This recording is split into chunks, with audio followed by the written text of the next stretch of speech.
the Tech Camp program. She is going to talk to us today about digital marketing and why it's important for any organization or project you're part of. Please ask your questions for Anantya in the comments section below. Also, please let us know where you're watching from. All right, Anantya, before we get into the topic of digital marketing, I want to do a speed round of quick questions to help our audience get to know you and the topic better.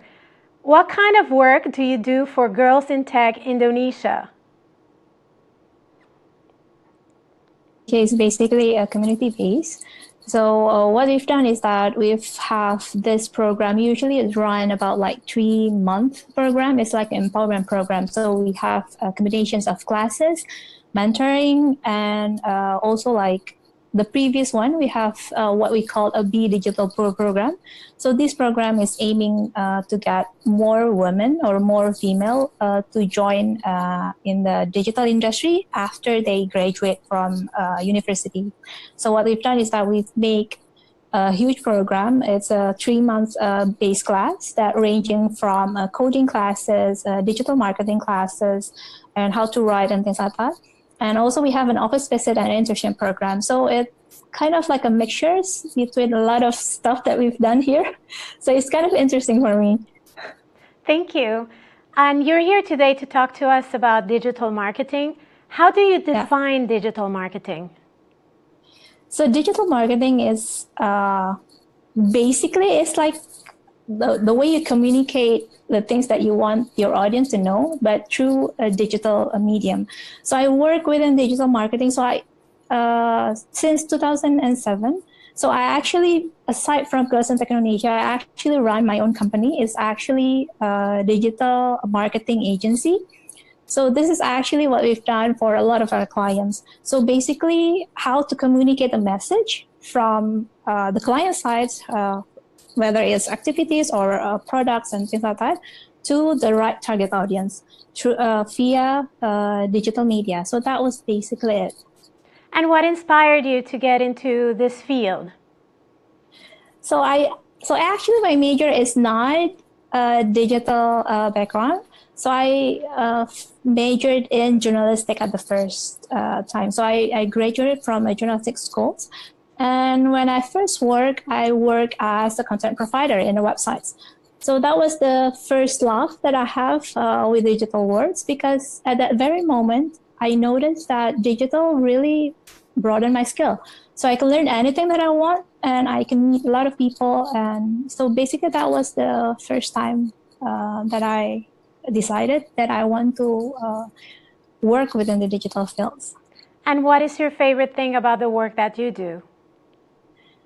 So the work that I do right now, managing my own company as well as co-managing, directing Girls in Tech Indonesia, have given me so many opportunities to, one, evolving myself and also teaching others and asking others to also benefit from the technology world. So Girls in Tech Indonesia give me a platform to connect to more women and ask them and bring them closer to the technology fields, and I see a lot of them are gaining advantage from that. So that was the favorite things that I have. Thank you. And now that we know more about you, can you tell us a little bit more about why is digital marketing a subject that's important for people to know about? So because right now, what I'm seeing is that all the world is connecting via digital. So if we want to talk about marketing, so marketing is essentially how to communicate to your target audience. So if you want to talk to the target audience right now, and furthermore in the future, the target audience is in the digital world.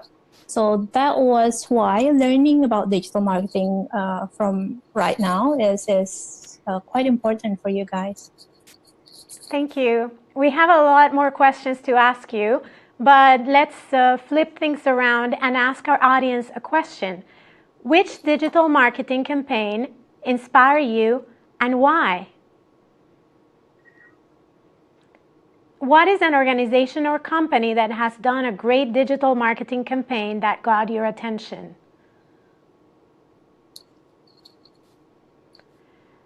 I heard that you have three steps that everyone should know about when it comes to digital marketing. Can you go over them with us, please?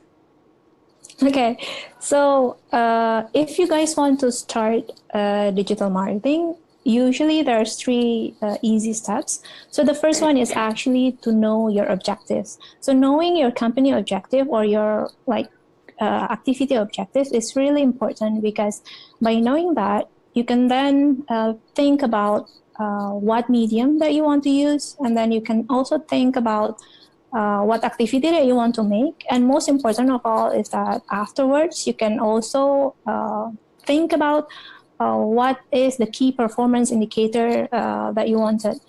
So key performance indicator will also be your benchmark. And in terms of talking about objectives, there's usually within digital marketing, there are several objectives. But the most common objective usually involves about awareness. The next is usually about driving traffic. It's either to your websites or, for example, to download an applications. The next one is about actions. So actions can involve selling actions or action to do something. So that was the main or the most common objectives that we usually have. And these objectives usually then that's going to have a different sets of KPI or metrics that we can track. So for example, if you want to have an objective of sales, for example, and then the metrics or the KPI that we should use is actually how to the conversions metric. So how many percentage from the traffic that you make towards your landing page, and how many of them is essentially converting into an action or buying or anything that you want them to do. So different activities going to have a different type of metrics. And the second tips that I'm having is that know your audience. Knowing your audience is hugely important, because in terms of marketing, what we've done is that we have communications that we want to convey to the target market. And the target market is actually the one that we should really know about.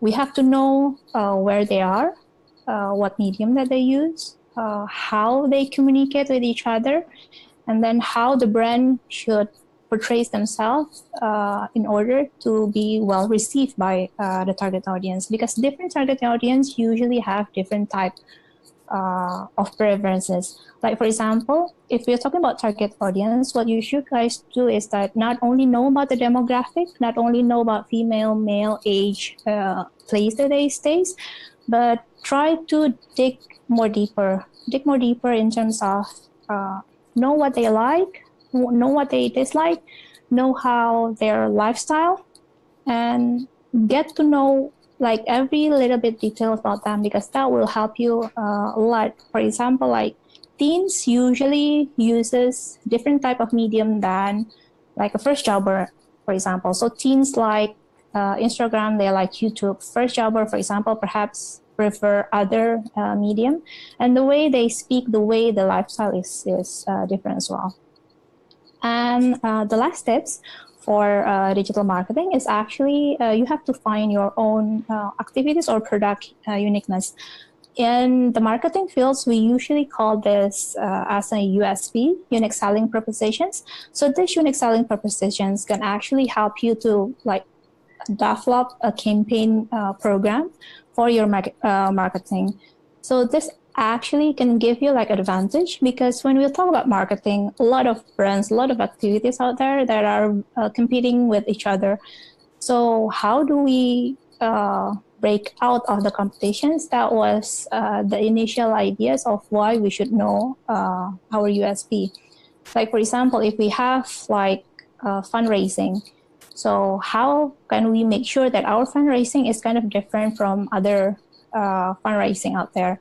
So that was the key things that we should know. So unique selling propositions, what we can do is that we can have this unique selling proposition from the product or activity that we have. If we're talking about products, usually what we've done is that we break into how we consume the products, for example, how the colorings, or is there any ingredients that are special in the product that we use, and things like that. For example, we have Kit Kat, for example. In Indonesia, we have like, there's a break and there's a Kit Kat. So that unique selling propositions came from when we like consume the products. So that was the 3 tips that might come in handy when we want to think about digital marketing. Thank you. And can you share with us some examples of companies that are using these steps and putting them into practice? So actually, I see a lot of like good campaign that are using this. The first one is, I usually like to see within Facebook Studio. So Facebook have this like awarding system. So one of the company that are having it is actually from Unilever. So Unilever have this program that are run in 8 countries. So they have this program about little big toothbrush, and it's actually a video base. So the goal of the brand is actually Pepsodent. The goal is to make more people to brush their teeth 2 times a day. The problem is that a lot of like people actually only brush their tooth once a day, and the target market is actually the child, because they think the child can make a change. So what they've done is that they do a massive research about how kids is actually behaving online and how they can like drive changes. What do they like? So what they figured out is that children likes video. So the question is how to make this video relevant to the child, because like little kids doesn't actually goes to Facebook, for example. So what they've done is that they research on how video are being consumed, and they see that the parents is actually also making like a big impact in decision making. So what they've done is that they also research on the tools that are available on online. So they come to like a messenger system. So they use Facebook Messenger system with a bot system, which they can show that, okay, the parents can choose which time they want their kids to see the videos. And the brand already put like 21 videos with different interactions, and see how is the length of like children brushing their teeth, and how is the movement and things like that. They incorporate that into one videos, and that videos is being pushed towards via Facebook Messengers and in a desired time. So for example, if I said my kid brushing time is about like 8 p.m. and also 7 a.m., those videos is going to be on alert on my handphones on that particular time. So that was the first example of how from the goal and then knowing the target market and knowing the USP of the product will help. The second one is we have like a study case about applications that actually works by using this 3 steps as well. The application is called Crave. So Crave is actually an application that connecting between restaurants and also foodies, the one that are searching for foods. So the business goal is actually to increase awareness of the application and also increase download and usage of the applications. And Crave learned that Indonesian people really love to see photos of the foods. So we like to eat, we like to browse for photos like a good food photographies. So what they've done is actually they make this series of content, a really good content with a really good food photos, and they posted via several medium. And what they've done is that via these photos, they actually learn from the insights. So from the metrics, they learn about which type of foods that are having the best feedbacks and which type of photos that are having the best feedbacks in terms of generating the awareness, the likes and things like that, and also generating the downloads. So, and other from that, it also uses the application's main features. So they chooses the features that are most interesting towards the target market, and they promote it as well within the social media. And by this campaign, they actually increases their download by 20 times via the previous one before they uses this type of campaigns. So that was the example. And the last one is one of my favorite. So there's this like cancer, like kids for cancer. So what they've done is that this community is actually helping children that are affected by cancer from an underprivileged family. So what they've done is that they usually have this fundraising activities, but they wanted to do a different approach of this fundraising activities via an online based campaign. They do a digital marketing campaign. So for fundraising, what they've done is that they research about their target market. So the target market is actually a young family, and like 20 until 30 years old, male and female. And what they've done is that they know that young people likes to donate something, and young people likes to be online. So they research on who is the right person to tap into if we're talking about the fundraising. So they partnered with one of the Indonesian singer that are huge, that have a huge presence within social media. So they work together with Andin. Andin is an Indonesian singer that have about 1.3 million Instagram followers. So and also they work together with crowdfunding platforms that become the platforms to donate to, like the fundraising is going to be there. So what they've done is that they research about the target market. They know that the target market will respond good with this kind of marketing campaign. So Andin will post within the crowdfunding platform about her activities. So the activities are actually having Andin when she has her birthday in August. She said that she wanted a gift for her birthday in the form of donations. So it was like a birthday gift donations that runs in the crowdsourcing platform called Kita Bisa. And Andin will post several of the posts that will link to the crowdfunding platforms several times within her Instagram. So this campaigns run pretty well, because the first aim is to raise 20 million Indonesian rupiah, and she exceeded the platforms by raising about 50 million Indonesian rupiah. So that was three good examples of how when we know about the goal, when we know about the target market, and the USP will help you generating good digital marketing campaign.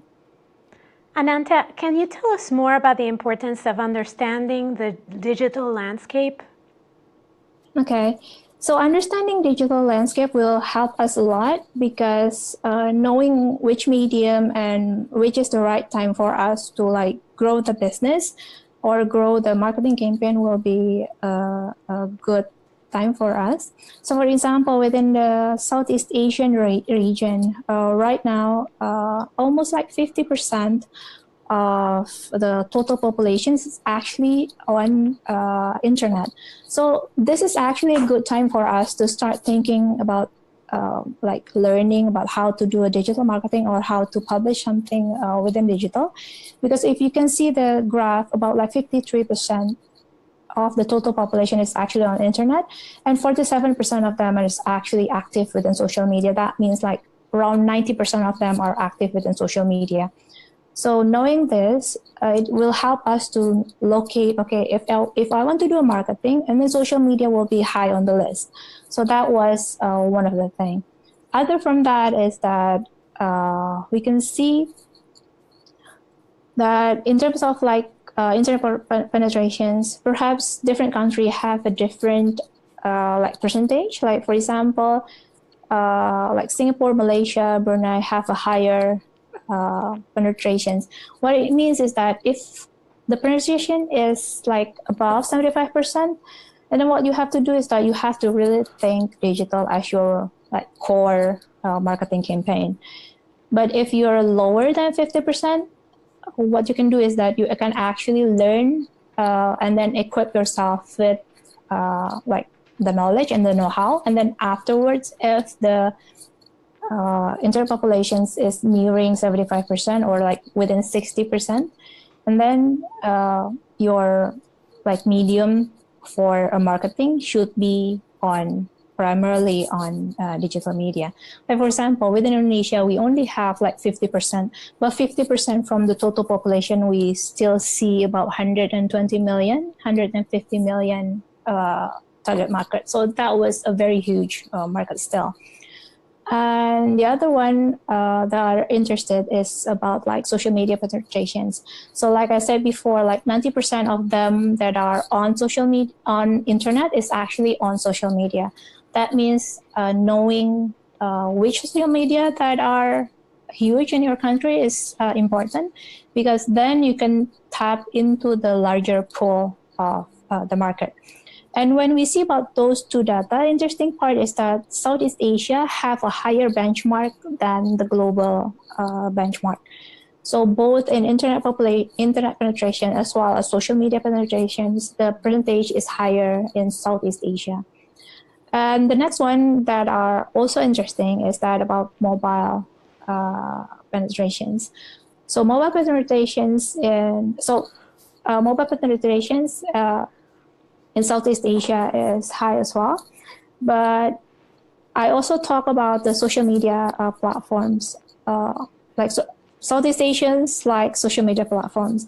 Knowing which media for you is important. Like for example, within Indonesia, we have two types of social media that are high within followers. The first one is the social network, and the second one is the chat messenger. So high social media usually evolve around Facebook, YouTube, Instagram, and the high chat usually evolve around WhatsApp, Line, and we still have BlackBerry Messenger, but usually we use WhatsApp and Line here. And in terms of like mobile penetrations, it's also a huge thing, because mobile penetrations especially within Southeast Asia, is like more than 100. So all the populations considered have mobile devices. So almost all have more than 100% mobile connectivities. And what we see here is that in the future, the medium and the way we consume digital is primarily via mobile devices. And we can also see the percentage between Southeast Asia and also the world. Southeast Asia usually have a bigger percentage in terms of social media usage. And where are they when they use social media? That was also the thing that you should know about. So one of the data from this We Are Social from Indonesian data is that 50% of them using using mobile as for watching something. So usually primarily watching via YouTube. Other than that, they usually uses mobile to like connect within social media, and then they use it for chat. And the last thing that are also high is that Indonesian uses mobile for map, using the map for either Waze or like Google Map and this and that. So that was the thing that you usually have to know. So when we talk about digital landscape, know about how many are they on the digital world, what they're doing, and what type of things that they actually like. So because that will essentially help you in deciding, okay, which medium that I should take, what type of content that I should be having in terms of when I want to create a digital campaign. Thank you very much. Before we continue with more questions, I would like to read off the results of the question we asked earlier in the program. Which digital marketing campaigns inspire you and why? Firdaus Ismail says, National Geographic. Trans says, Apple. Wendy says, Coca-Cola. May says, 555 campaign. Anja says, affiliate marketing. Phoenix says, Four Seasons campaign. Lindsay says, I like the Nike Equality campaign. Dan says, Ice Bucket Challenge. Hafiz says, Affiliate Junction. Mio says, Uber's digital marketing. Okay, let's get to some questions from our viewers now. How do you know if you should do paid or unpaid marketing? Okay, paid and unpaid marketing.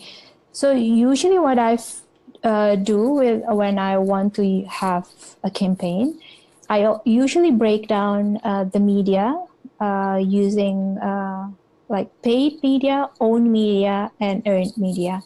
So paid media is usually something that what we've done is that something that we paid usually in terms of banner or advertising within digital media.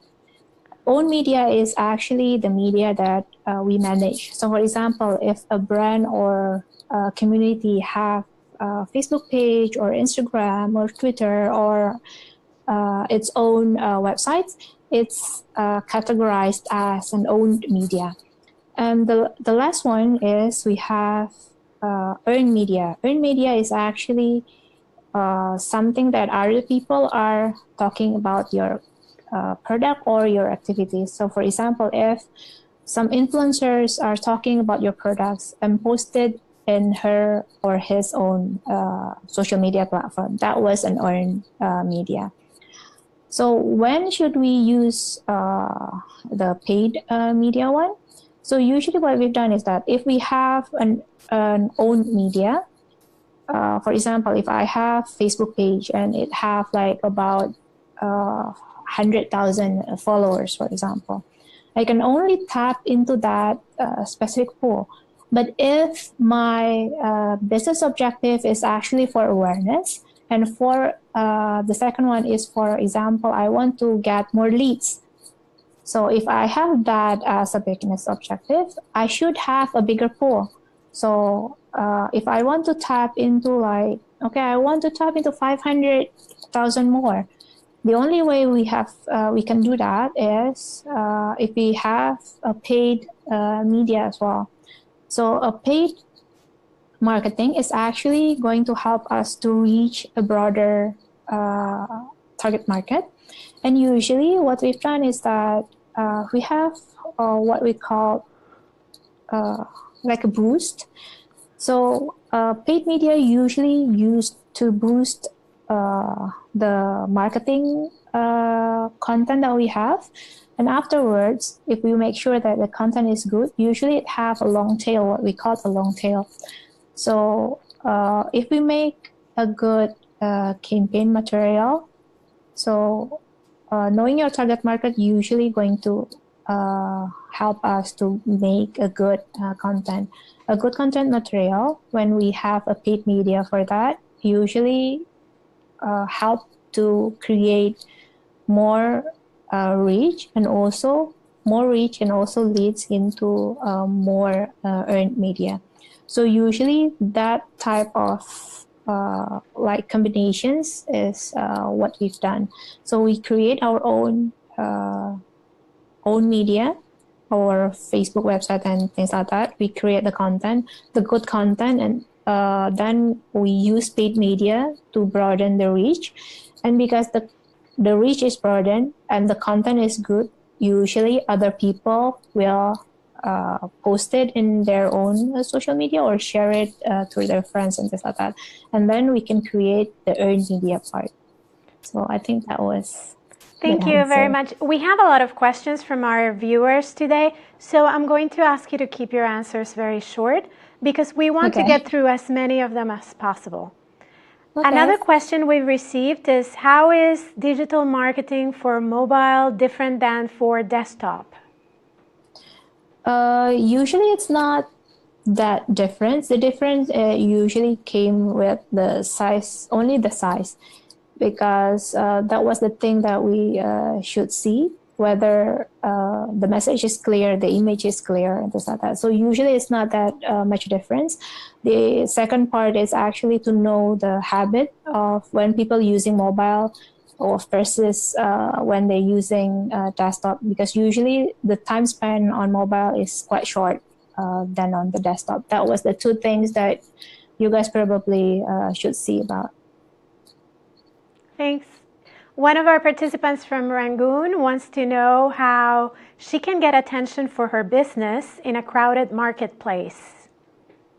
Okay, attention for business in a crowded marketplace. Usually, if you already know the USP that you have, you can pick that USP and use it to become a content that are differentiate from your other competitors. And the other part is that you can actually use a paid media, but use a targeted paid media. You should know who your target market is, because if you know your target market, and then your paid media can direct you to that particular market. So that will help you in terms of like competitions within the crowded marketplace. Okay, and Dan, one of our viewers, is asking, what are the best ways to measure effectiveness or success for digital marketing campaigns, particularly social media? Okay, how to measure? So the question will be like, what is your essential, what is your goal? Because usually if we talk about like awareness, and then the things that you should see is that how many reach that your content are reaching. So usually within Facebook or like Instagram or Twitter and things like that, there's the measurement. So there's the metrics. So you can see the metrics on how many people that are you're reaching. So that was the core activities that you have to do. So as my previous explanation as well, different objectives going to be resulted in different metrics that you should use. So awareness going to have reach, or if you want to have like actions, and then you want to measure the clicks, how many clicks that you're having and things like that. So you also have to measure, like if you want to have an actions, and then you have to have like enough traffic towards your content as well. So I think different activities going to have like different objectives going to have a different measurement points. Thank you. We have a question from Duck who asks, nowadays, when ideas are being copied easily, what can we do to make our digital marketing really stand out and be different to others? Okay. So ideas are very easy to copy. Like, for example, if I'm thinking something, I believe you guys also think something about that. So there are another ways to have an edge towards your campaign. So knowing your tools is very important. Like, for example, if you use Facebook, really know like the tools that Facebook offers, because by really knowing the medium that you're going to use, and then you can use use it as the best way that you can. Like, for example, the Unilever marketing campaign that I've explained earlier, it's usually using the newest the newest offering from Facebook. They actually use the chatbot system. So chatbot is one of the things that are on the rise right now, and they're using it to using it for a campaign. So they can use it like for, do you want A or B, or do you want to have these promotions to be pushed to you in different time of the day and this like that. So knowing the tools that you're going to make is quite important. And also knowing the target market, because usually if you make a campaign and the campaign is really dear to the heart of the target market, it will help your campaign succeed from the other competitions.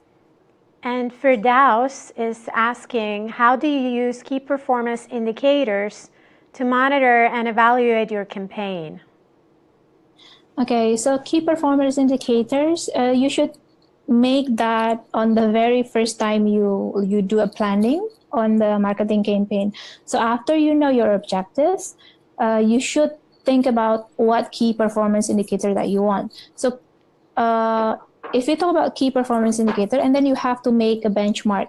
So you can use a benchmark from the previous campaign that you have, or if you know within the same market, what are the other competition have been done and how they're achieving on that their campaign, they can also be your benchmark. So knowing the objective, knowing what you want to achieve, and having a benchmark is the thing that you have to do when you want to set up a KPI for your campaign. We've received a question from Anja, who's asking, what if the audience doesn't believe in your campaign? How can you convince them to join your campaign? Okay, tough questions, but if the people doesn't believe on the campaign, the first thing that you have to do is actually you have to do your homework first, because before you bring out the communications, you actually have to know how the target market will respond to your campaign. I mean, obviously the team have to have belief on that particular campaign, but knowing how to talk to the target market, how what interests them, it's really important. Like for example, the Kids for Cancer activities. At first, they're finding it very hard to get the young people to donate to them because they don't know how to talk to them. But when they meet Andin and they compose this so there's a celebrity that wanted a gift, and a gift not in terms of prizes, but she asked her followers to give a donation. So that was if you make a campaign that are very dear to the heart, I think it's going to help you to convey and to make the audience believe at your cause. Dan wants to know, how can you determine which parts of your social media content need improvement? Okay, so to answer this, I think you have to see the insights. So within every medium that you use, you should see the insights and the numbers and the statistics behind it. So for example, if you use Facebook, if you use Instagram for business, and if you use Twitter, usually they provide some sort of statistic towards each of your content. Within each of your content, then you can learn, okay, which content that have a higher reach, and then you can have a weekly screening which content that you actually performing. So what we've usually done is that we make content pillars. So content pillars means, for example, if you we divided the communications into 4 content pillars, and then each of content pillars we will measure which of these content pillars is actually performing, and out of that performing content pillars, and then we make additional content after that. And this can be done only if you see the metrics that I mentioned before. Gwen asks, are we living in an era of digital marketing, and what's the big thing for people to watch in the digital world? Okay, so if the market, if the internet penetrations is closing into 80%, 90%, and we are going into that directions, I can say that yes, we are living in a digital marketing era, because for example, the people is there. So if we want to touch the people, if we want to talk to the people, we have to talk through the medium that they are using right now. So most of them are using smartphones, a desktop. They're heavily on the internet. They're connected. So we should go into there. So for the near futures, the content that are still going to be big in Southeast Asia is actually video. So video is going to be big because the internet infrastructure is going to be better. Better internet connections means that the video is not lagging anymore. And we're going to see also a lot of like improvement on the chat, like one-on-one communications. So like I said, a lot of people right now are like venturing into artificial intelligence, and especially on the chat sections. So we're going to see a lot of like that, like improvement in there.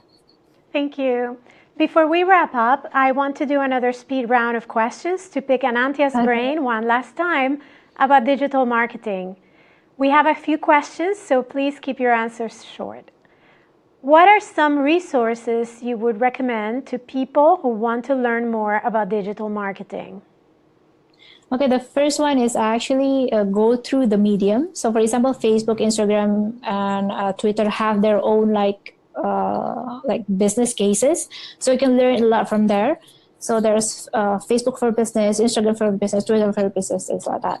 The second one is be updated with the publisher. So I usually read Mashable. So online, I read Mashable, Inc., Fast Company, and things like that. So it helps you with the new campaign and the new activities that have been done within social media.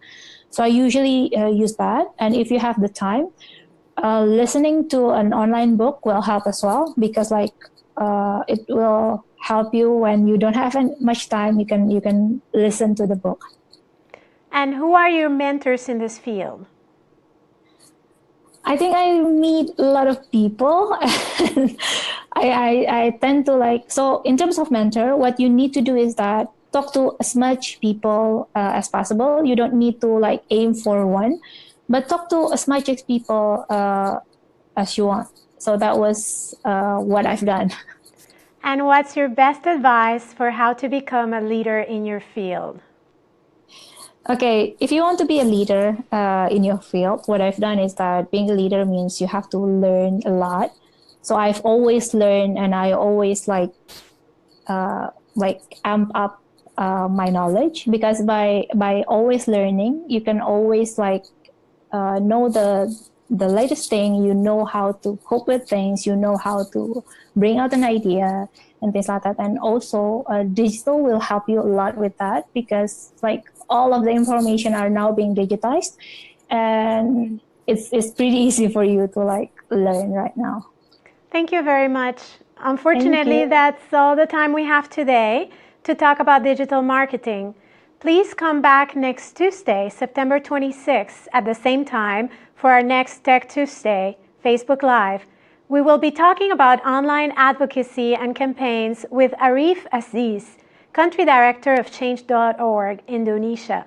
You can stay up to date on Tech Tuesday and many other programs and events by liking our YSEALI Facebook page.